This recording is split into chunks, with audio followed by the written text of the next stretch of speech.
राधे राधे मित्रों।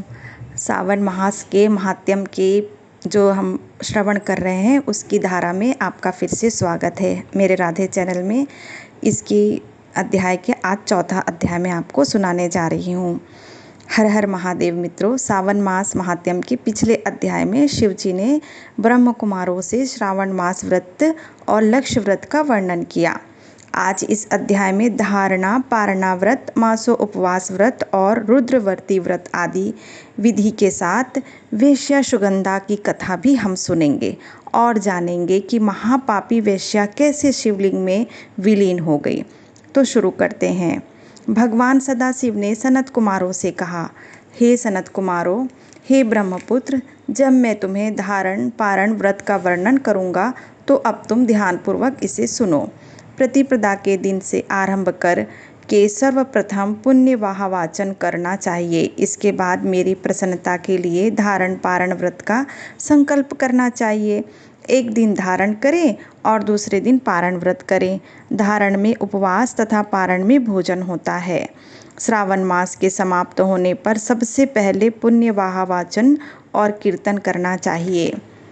इसके बाद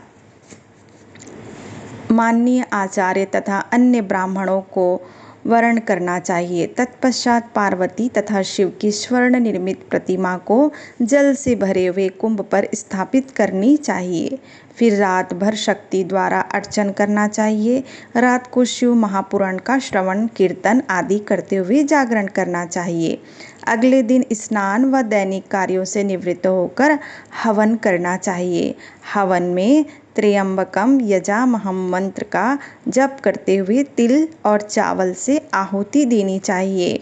वामदेवस विद्महं महादेवाय धीमहि तन्ना रुद्रः प्रचोदयात् मंत्र का उच्चारण करते हुए चावल घी की आहुति दे।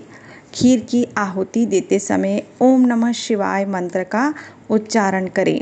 तत्पश्चात पूर्णाहुति देकर बाकी के कार्यों को पूरा करें। इनके बाद में ब्राह्मणों को भोजन कराना चाहिए तथा साथ ही आचार्यों की पूजा करनी चाहिए। भगवान शिव बोले, हे मुनि श्रेष्ठ, इस ढंग से व्रत करने से प्राणी कई पापों सहित जैसे कि ब्रह्म हत्या आदि पातकों से भी मुक्त हो जाता है, अंत में सद्गति को प्राप्त करता है। इसमें कोई भी संदेह नहीं है। अतएव इस महाव्रत को अवश्य ही करना चाहिए। शिव जी बोले, हे सनत कुमारों, अब मैं तुम्हें इस श्रवण मास में किए जाने वाले व्रत की विधि कहता हूँ, सो आप ध्यानपूर्वक सुनिए। प्रातःकाल उठकर व्रत का संकल्प करें। स्त्री हो या पुरुष, इंद्रियों को संयमित रखकर ये व्रत करें। इस व्रत को करने के लिए ब्रह्मचर्य व्रत का धारण करने का संकल्प लेते हुए व्रत का संकल्प लेना चाहिए। अमावस्या तिथि को मनुष्यों को वृषभ ध्वज धारण किए हुए शिव का षडोपचार से पूजन करना चाहिए। तदंतर अपनी शक्ति के अनुसार वस्त्र तथा अलंकार से ब्राह्मणों की पूजा की जानी चाहिए। उन्हें भोजन कराएं तथा प्रणाम करके विदा करें। इस प्रकार से किया गया मास उपवास व्रत मेरी प्रसन्नता को बढ़ाने वाला होता है। रुद्रवती विधि में संख्या 1,00,000 होनी चाहिए। साधारणतः रुई से 11 बत्तियां बनाएं। यह बत्तियां मेरी प्रियता के कारण रुद्रवर्ती कहलाती है। श्रावण मास में प्रथम दिन ही संकल्प करें और कहे, श्रावण मास में देवों के देव महादेव हैं। मैं भक्ति से उन गौरीश की 1,00,000 बत्तियों से आरती पूजा अर्चन करूंगी। यह संकल्प करने के पश्चात प्रतिदिन 1,000 बत्ती द्वारा पूजन करना चाहिए। श्रावण मास समापन पर 1,000 बत्ती से आरती करनी चाहिए या प्रतिदिन 3,000 बत्तियां द्वारा आरती करनी चाहिए और अंतिम दिन 13,000 बत्तियों द्वारा आरती करना चाहिए या एक ही दिन में 1,00,000 रुद्रवर्ती को प्रज्वलित करना चाहिए। यह बत्तियां मुझे अत्यधिक प्रिय हैं। इनको शुद्ध घी में से संचित करना चाहिए। संसार के स्वामी भगवान सदाशिव का पूजन करके कथा सुननी चाहिए। श्री सनत कुमारों को भगवान सदाशिव ने कहा, हे देव देव, हे जगन्नाथ, सनत कुमारों ने भगवान सदाशिव से पूछा, हे देवदेव, हे जगन्नाथ कारक, कृपा करके आप मुझे इस व्रत का प्रभाव बताइए। हे प्रभु, इस व्रत को सर्वप्रथम किसने किया और इस व्रत का उद्यापन क्या है, इसकी विधि भी बताइए। भगवान सदाशिव बोले, हे ब्रह्म कुमारों, मैं अब तुम्हारे सन्मुख इस व्रत को कहूँगा, सो ध्यानपूर्वक सुनो।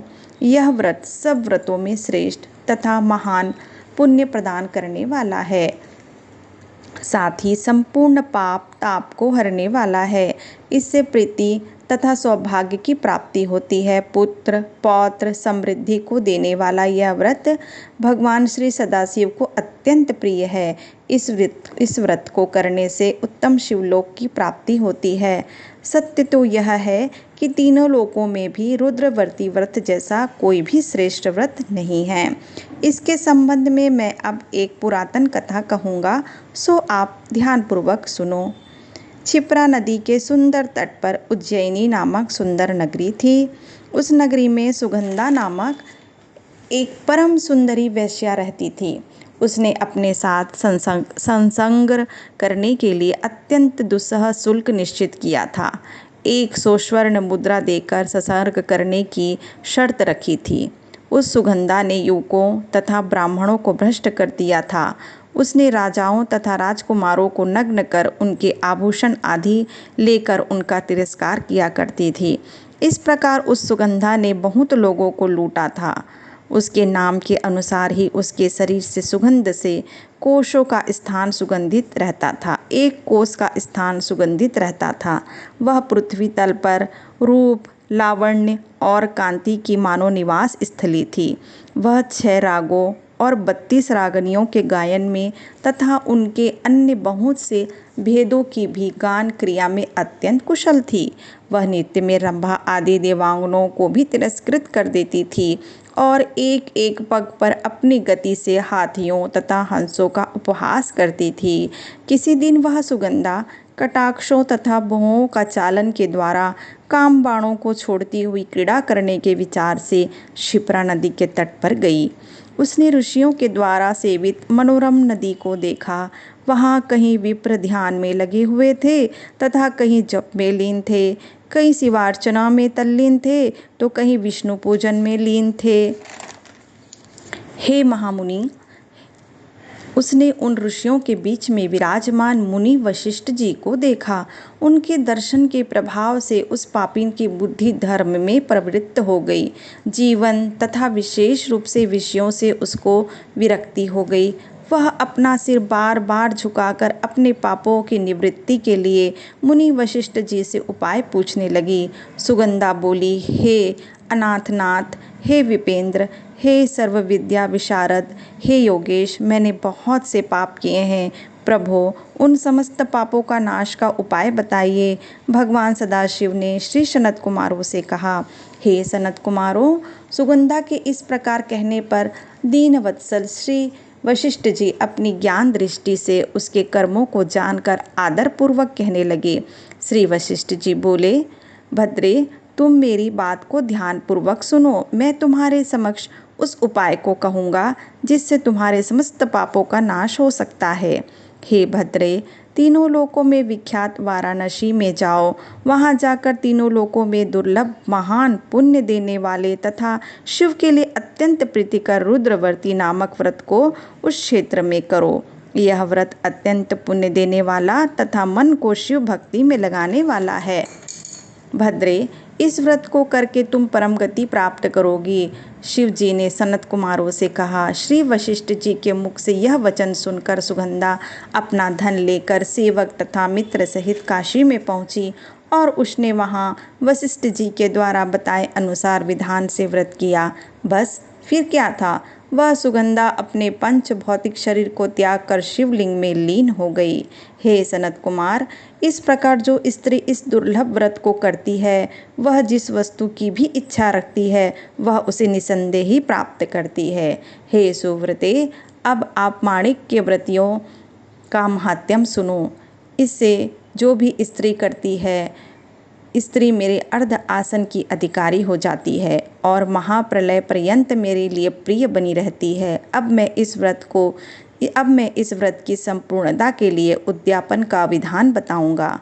चांदी से बनी हुई नंदीश्वर की मूर्ति आसीन सुवर्ण में भगवान शिव पार्वती सहित कलश पर स्थापित करें और विधि के साथ पूजन कर रात्रि में जागरण करना चाहिए। इसके पश्चात प्रातःकाल में नदी के निर्मल जल में स्नान कर 11 ब्राह्मणों सहित आचार्यों का वरण करना चाहिए। तत्पश्चात रुद्र सूक्त या गायत्री मंत्र अथवा मूल मंत्र से धृत खीर तथा बिल्व पत्रों का होम करना चाहिए। इसके बाद पूर्णाहुति कर विधान से आचार्यों की पूजन करना चाहिए तथा सपत्नी 11 विप्रों को भोजन कराना चाहिए। सनत कुमारों, जो स्त्री इस प्रकार से व्रत करती है वह समस्त पापों से मुक्त हो जाती है। तत्पश्चात विधान पूर्वक कथा सुनकर स्थापित की गई समस्त सामग्री ब्राह्मणों को दान में दे देनी चाहिए।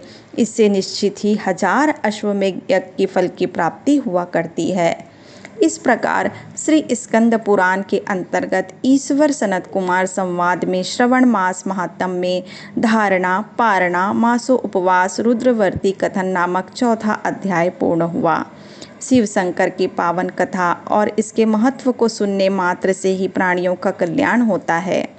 तो आगे के 5वें अध्याय की मधुर श्रवण यात्रा में हम फिर से मिलेंगे मित्रों।